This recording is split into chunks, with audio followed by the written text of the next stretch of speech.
Hello and welcome to Greetingstar. I'm so glad you could join me today. Hello, crafty friends. Today I have some cards to show you that I made using supplies from an old SCT sampler back from June, I think this was. Yeah, the June SCT sampler. But you can still buy these supplies online, and I'll link down below for you. So the gingham papers in these beautiful cards come from a collection by Honeybee Stamps called Gingham Galore Spring Collection. You get 12 papers. And so I use those for the background of my cards.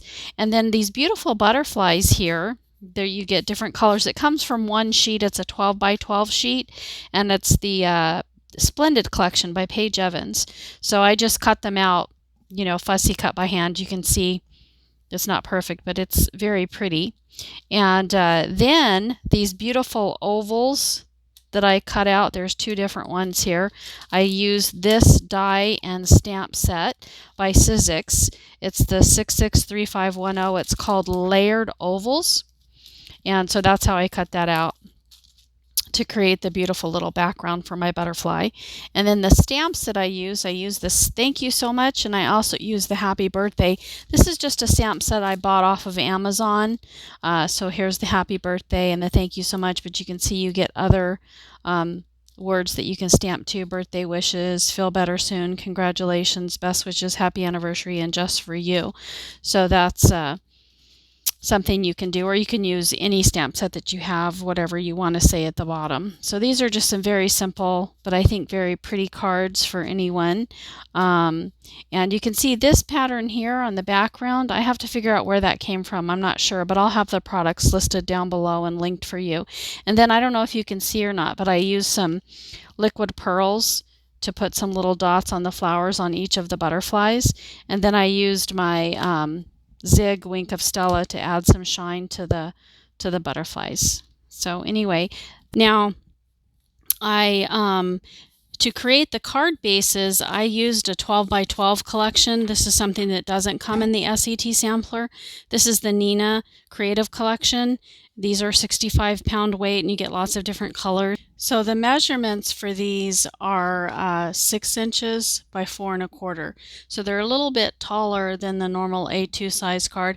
And I just did that because I wanted there to be enough space on the card to put the greeting without it looking kind of bunched up.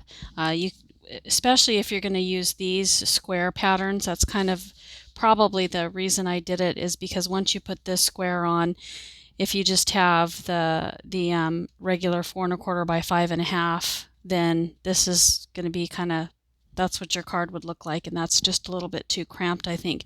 You could manage it, but I just felt like having that extra 1/2 inch made the card look better.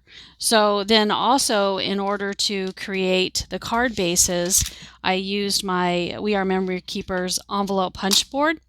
You guys are probably familiar with it. Crafters know this thing and love it. So anyway, I didn't use these measurements though. I use an app on my phone that gives me measurements that was created by, I think, We Are Memory Keepers and Stampin' Up. It's an envelope punch board calculator. So I use those measurements. You can enter the size of any card, and so that's really nice because sometimes I do like making cards that are sort of an unusual size, like this one that's 4 1/4 by 6 inches. So you would just type that in to the app, and then it would tell you what size paper you need and where you need to score and cut, which is really wonderful. So I'm going to demonstrate that for you. If I have a piece of just regular 8 1/2 by 11 sheet of paper here, I'm going to move my punch board, and I want to make an envelope to fit my unusual sized cards. So what I'm going to do is pull out my trimmer. And when I entered the measurements into that app, it told me that I needed to cut down my paper to 8 3/8. So I'm going to measure 8 3/8. So that's the first notch before the half. And then I'm going to flip it and cut it again at 8 3/8. So now I have a perfectly square piece of paper that I can use to create my envelope on my envelope punch board. So let me get that out here. And the phone tells me that I need to measure, and now so with the envelope punch board you only need to measure one time. So I'm going to measure 4 7/8, and I'm going to punch, and I'm going to score. Now I don't have to measure next time, I just have to align it with that little protruding piece there on the punch board. And forgot to punch, gotta punch. Align it, punch and score. Align it, punch and score. And then I've got my envelope. Isn't that super cool? I love the envelope punch board. It's really a great little tool.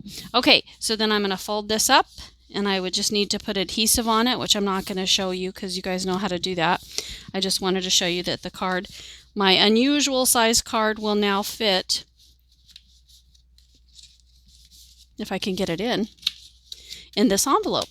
So there we go, and you can round the corners of that and do whatever you want to make the envelope look fancy, but I thought that's super cool.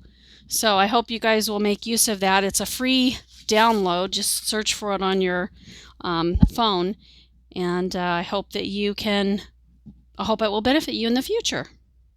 And I wanted to show you, see, I made a bunch of these little envelopes that I can use with these cards. I tried to color coordinate them. So the yellow one goes in the yellow envelope. And I think that's so pretty. Of course, I like rounding mine, but I haven't had the time to do that yet. And so the blue goes with the blue, and the pinks can go with the pinks, and so on and so forth. So that was my project for you for today. I hope you enjoyed it, and I hope it encouraged you to get into your craft room and make some beautiful cards. Have a wonderful day. Bye-bye.